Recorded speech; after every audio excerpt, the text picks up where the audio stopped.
speak of the Christian life as a journey.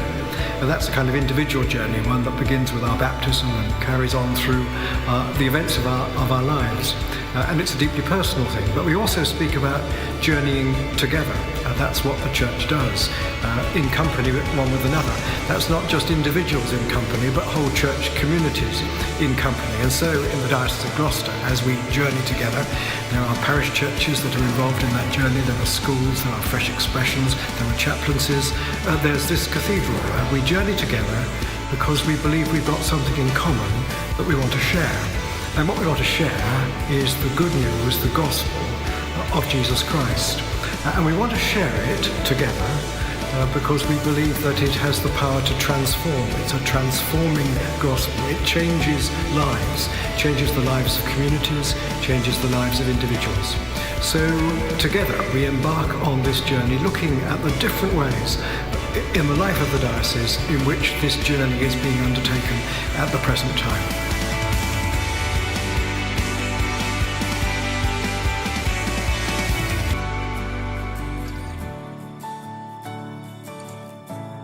I'm Wendy Rufford. I'm a pioneer minister here, set out from the Abbey into Prize Park to set up a fresh expression of church.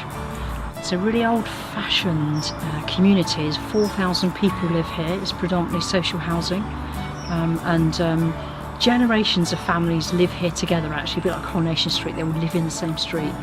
We have lots of fun together for about 45 minutes to an hour.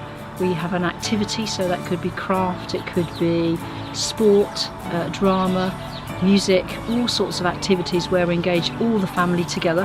And then we have our worship service together, which is about half an hour to 40 minutes, and it's completely mad. Really hands-on for the whole family, so all the children get involved, the parents get involved in worshipping together. And then we have a hot meal together. Hospitality is a really big part of what we do. So when we started 3 years ago, this is a kind of quite a new concept really for the park, to have a church meeting in the school, which is a safe environment for folk to come to. And God has just drawn some beautiful, broken, aren't we all broken in some way, but beautiful and broken people. And belonging is really crucial to what we do. So folk have just come to belong to start with. And through belonging and knowing, understanding God's love for themselves in the work that we've done together and the time we spend together, they've come to know God and have a real relationship with God themselves. Just doing some transformational stuff in people's lives, bringing healing. These guys have never done church before.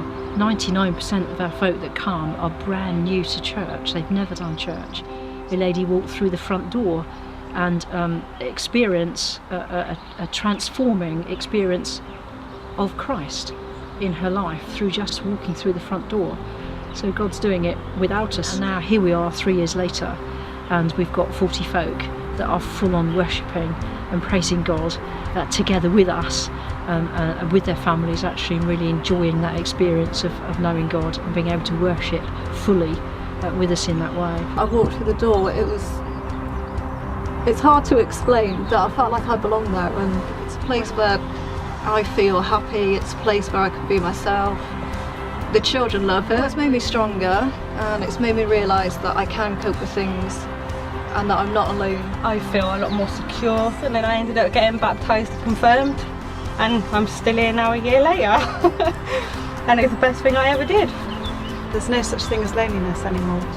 I have a future of promise and hope.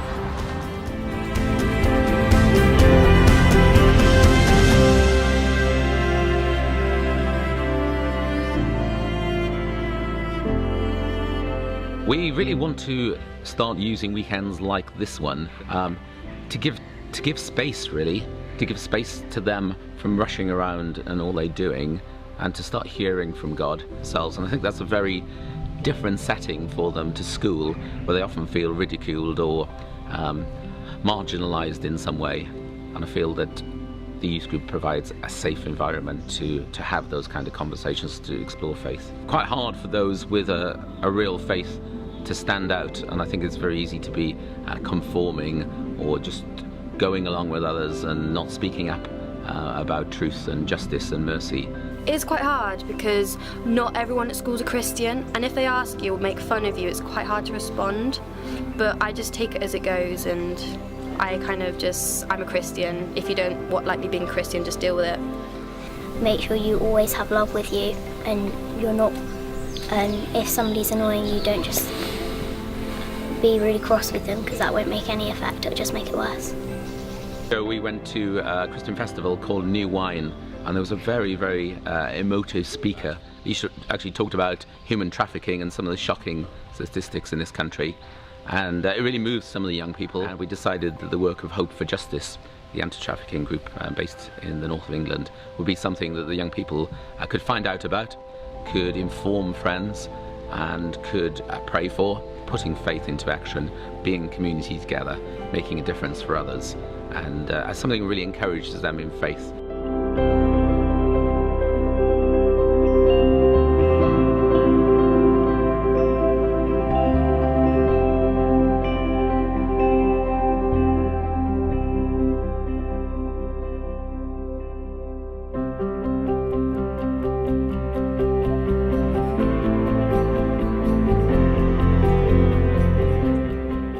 It takes me right back to Jesus' greatest commandments, to love God and to love one another, to love our neighbours as ourselves.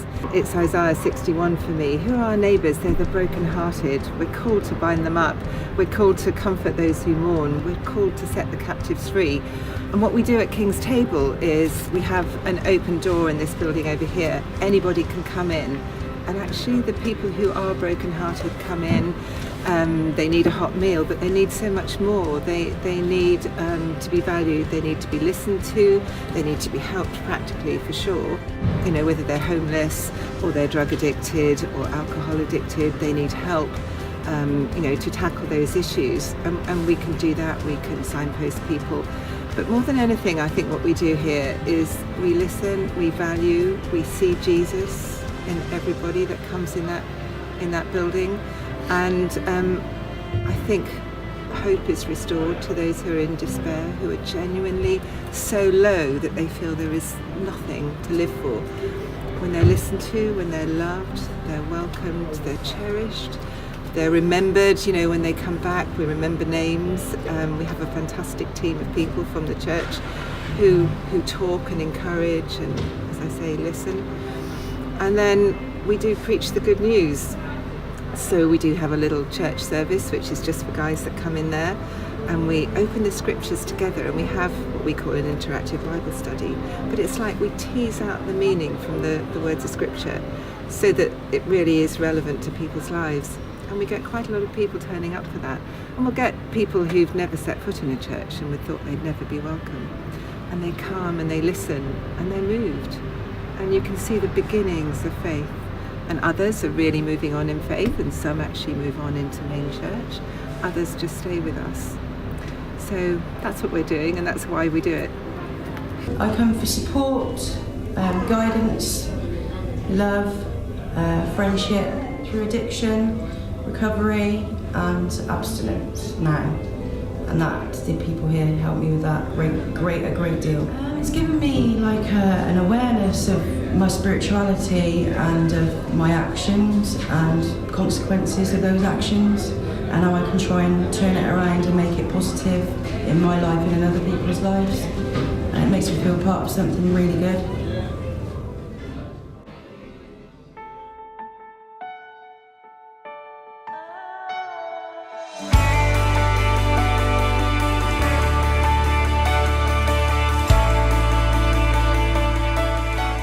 We're here on the streets alongside people and helping them, because sometimes they really do need help and there's no one else for them.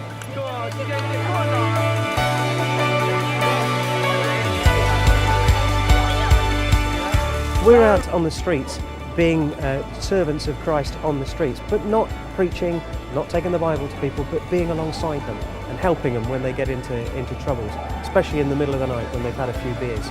There's a number of ways that we do help them, as well as actually cleaning up, sweeping up glass and bottles to prevent injuries and stuff like that. We work in pairs, 4 people go out, 2 pairs, and we help each other and keep each other safe on the streets by keeping an eye on each other. But we're there to talk, and to be alongside people as we're walking down the street.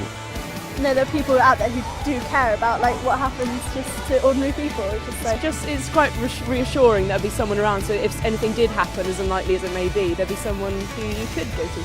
It's just really nice to know that there's people out there who are willing to sort of help people out who might be in a bit of trouble or sort of I think it's a really good idea. It's really nice. Having someone to care enough to be alongside them when they're ill or when they're injured is something unusual. Certainly in the middle of the night, to have someone to do that is very unusual. People welcome us so much. There are more hugs and handshakes than there are worries. And if there is any trouble, we're not there to get involved. We're there to step back and to be alongside. Quite often just being there is enough to calm a situation down. Being alongside people and serving people is what Christ wants us to do.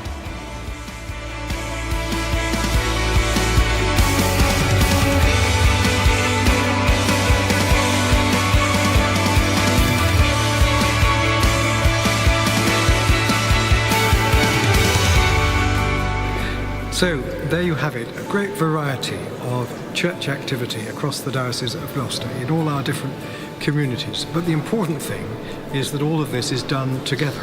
It's done together at a whole series of levels. First of all, in each parish, you hardly ever find someone doing something all on their own. Nearly always it's a collaborative venture, a bit of journeying together at the local level. But then we need to bring all those journeyings together to the life of the diocese, so that we are one big diocesan family, pulling in the same direction, going in the same direction, wanting to achieve the same things. And of course the thing we want to achieve above all else is that conveying that transforming gospel of Jesus Christ to all the communities that we serve in Gloucestershire. And of course it's also journeying together because we do it under God. It's God's journey that we hope that we're walking, and we do it with Jesus Christ at our side. It's his journey that we are joining as we try to proclaim his kingdom in the world.